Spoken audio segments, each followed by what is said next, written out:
Kung may nais kang makamit, ikaw dapat ang gumawa ng paraan para mapasayo yun. Huwag kang aasa na iba ang gagawa nun sa'yo. Kapag ganon, madali mo lang din yung pakakawalan dahil hindi ka karapat-dapat para doon.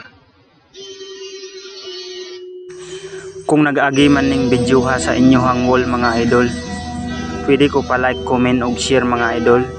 Dili man siguro na abugat sa inyo ha mga idol. Salamat kayo mga idol. Simple lang jud ang gusto nako sa akong kinabuhi mga idol.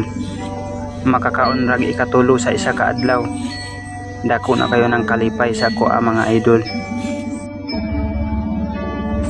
Lami lang jud huna-hunaon kung ang ipakaon nimo sa imuhang pamilya gikan sa nindot nga pamaagi.